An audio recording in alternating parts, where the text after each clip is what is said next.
সেদিন কেঁদেছিলেন খালেদা জিয়া, আজ হারিয়ে গেছেন শেখ হাসিনা। জানাবো অন্য কোনো দেশে আশ্রয় না পেলে কি করতে যাচ্ছেন সাবেক এই প্রধানমন্ত্রী। এবং সর্বশেষ জানাবো দায় নেবে না বিএনপি। এতক্ষণ শুনছিলেন সংবাদ শিরোনাম, এবার বিস্তারিত। সেদিন কেঁদেছিলেন খালেদা জিয়া, আজ হারিয়ে গেছেন হাসিনা।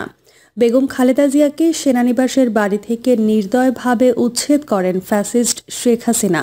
রাষ্ট্রীয় সন্ত্রাসের মাধ্যমে উচ্ছেদ প্রক্রিয়াটি ছিল অত্যন্ত অপমানজনক। 2010 সালের 13 নভেম্বর শহীদ মইনুল রোডের বাড়ি থেকে এক কাপড়ে বের করে দেয়া হয় খালেদা জিয়াকে। বল প্রয়োগ করে বাড়ির ফটক ও শয়নকক্ষের দরজা ভেঙে ফেলে নিরাপত্তা বাহিনী। 3 বারের সাবেক প্রধানমন্ত্রীকে সেনানিবাস থেকে বের করে দেয়াই ছিল হাসিনার মূল উদ্দেশ্য। 2009 সালের ফেব্রুয়ারিতে পিলখানা হত্যাকাণ্ডের মাধ্যমে দ্বিতীয় মেয়াদে অভিষেক শুরু হয় হাসিনার। সেই সময়ই সেনা হত্যার ঘটনাটি ধামাচাপা দিতে এপ্রিলে বাড়ি ছাড়ার নোটিশ দেয়া হয় খালেদা জিয়াকে। বিষয়টি গড়ায় আদালতে।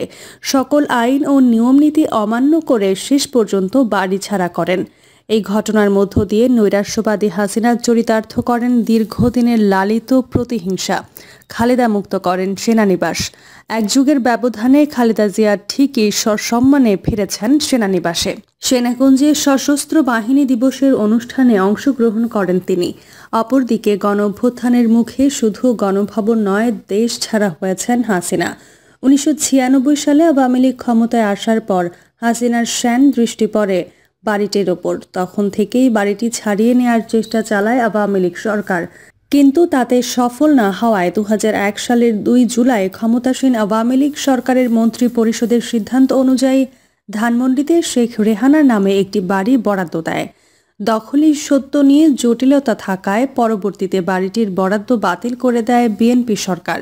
শেখ হাসিনা নিজে 1 টাকা মূল্যে রাষ্ট্রীয় আইকন গণভবন খরিদ করে নেয়ার উদ্যোগে তা ভণ্ডুল হয়ে যায় গণপ্রতিবাদের মুখে। গণভবন হারানোর দুঃখবোধ থেকেই শেখ হাসিনা খালেদা জিয়াকে সেনানিবাসের বাড়ি থেকে উচ্ছেদ করেন, চেষ্টা করেন অন্তর্জালা নিবারণের জন্য। শেখ হাসিনা জাতীয় সংসদে বলেন, খালেদা জিয়া বাড়িটি ছেড়ে দিলে বিডিআর হত্যাকাণ্ডের শহীদ পরিবারদেরকে সেখানে ফ্ল্যাট তৈরি করে দেয়া হবে।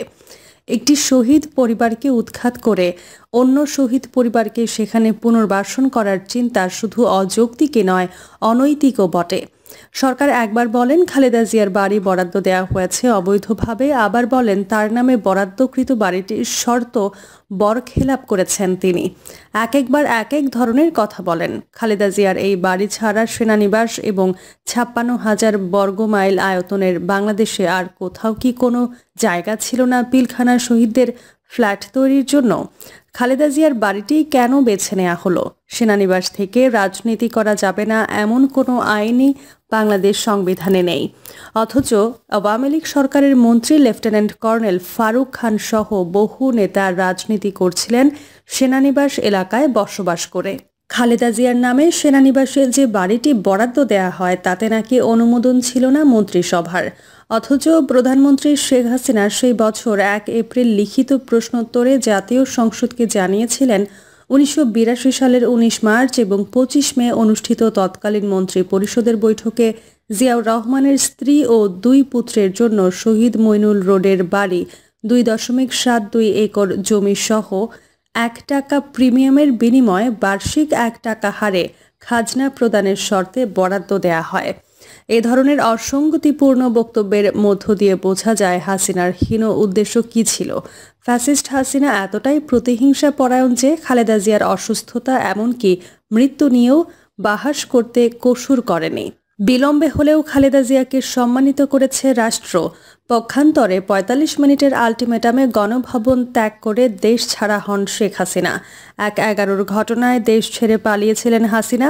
খালেদা জিয়া কারো ভয়ে দেশ ত্যাগ করেননি কখনো। এটাই সত্য, এটাই ইতিহাস। অন্য কোনো দেশে আশ্রয় না পেলে কি করতে যাচ্ছেন সাবেক এই প্রধানমন্ত্রী? শেখ হাসিনা গত 5 আগস্ট দেশ ত্যাগের পর থেকে ভারতের দিল্লিতে অবস্থান করছেন। তার অবস্থান স্পষ্ট করেছে ভারতীয় সংবাদ মাধ্যম। কয়েকটি দেশে আশ্রয় চেয়ে আবেদন করলেও তা প্রত্যাখ্যান করেছে দেশগুলো। তাই এখন প্রশ্ন উঠেছে, কি করতে যাচ্ছেন সাবেক এই প্রধানমন্ত্রী? রোববার India.com এর এক প্রতিবেদনে বলা হয়, বর্তমানে শেখ হাসিনা ভারতের দিল্লিতে রয়েছেন, তবে তিনি অন্য কোনো দেশে আশ্রয় নাও পেতে পারেন। প্রতিবেদনে বলা হয়, শেখ হাসিনা চলতি বছরের 5 আগস্ট বাংলাদেশ থেকে পালিয়ে ভারতের দিল্লিতে বসবাস করছেন। ভারতে আশ্রয় নেওয়ার 3 মাসের বেশি সময় হয়ে গেছে। তিনি যখন ভারতে আসেন তখন বলা হয়েছিল এটি তার অস্থায়ী অবস্থান হবে, কিন্তু তা হয়নি। তিনি অনেক দেশে রাজনৈতিক আশ্রয় নেওয়ার চেষ্টা করেছিলেন, কিন্তু সফল হতে পারেননি। তাই ভারতে থাকতে বাধ্য হয়েছেন তিনি। তবে এরই মধ্যে বাংলাদেশে শেখ হাসিনাকে প্রত্যর্পণের দাবিতে আওয়াজ উঠেছে। শেখ হাসিনা ও তার দলের নেতাদের বিরুদ্ধে মানবতাবিরোধী অপরাধ ও গণহত্যার অভিযোগে ইন্টারপোলের সহায়তা নেওয়ার পরিকল্পনা করছে অন্তর্বর্তী সরকার। শেখ হাসিনা সরকারের বিরুদ্ধে গণসহিংসতা এবং ছাত্র আন্দোলনকে দমন করার জন্য কঠোর পদক্ষেপ গ্রহণের অভিযোগ রয়েছে। তখন শত শত মানুষ নিহতের ঘটনায় অভিযুক্ত তার সরকার। তবে এটা সত্য যে শেখ হাসিনার জন্য এখন ভারতে বসবাস করা কঠিন হবে। শেখ হাসিনার ছেলে সজীব ওয়াজেদের প্রথম দিকের আলোচনা এবং সংবাদ প্রতিবেদনগুলো দেখলে দেখা যায়, আগস্ট মাসে তিনি বিভিন্ন দেশে রাজনৈতিক আশ্রয় নেওয়ার চেষ্টা করছেন বলে আলোচনা হয়েছিল, কিন্তু সম্ভবত এই অনুরোধগুলো বাস্তবায়িত হয়নি। তবে হাসিনার ছেলে সজীব ওয়াজেদকে উদ্ধৃত করে বলা হয়েছে, তিনি আনুষ্ঠানিকভাবে যুক্তরাজ্য বা যুক্তরাষ্ট্র সহ কোনো দেশে রাজনৈতিক আশ্রয়ের আবেদন করেননি। যাই হোক, যদি সে তা না করে থাকে তাহলে এটি তাদের ভবিষ্যৎ পরিস্থিতিকে আরও জটিল করে তোলে। শেখ হাসিনার বর্তমান অবস্থা। শেখ হাসিনা কোনো দেশে রাজনৈতিক আশ্রয়ের জন্য আবেদন করেছেন কিনা তা জানা যায়নি। তবে এটি প্রশ্ন উত্থাপন করে, যে কোনো দেশে রাজনৈতিক আশ্রয় পাওয়া তার পক্ষে কঠিন হচ্ছে। অন্তর্বর্তী সরকার আনুষ্ঠানিকভাবে শেখ হাসিনার বিরুদ্ধে পরোয়ানা জারি করলে এবং ইন্টারপোলকে তার বিরুদ্ধে নোটিশ জারি করতে বললে শেখ হাসিনার কষ্ট আরও বাড়বে। আর এমন দিকেই ইঙ্গিত দিচ্ছে সরকার। India.com। দায় নেবে না বিএনপি।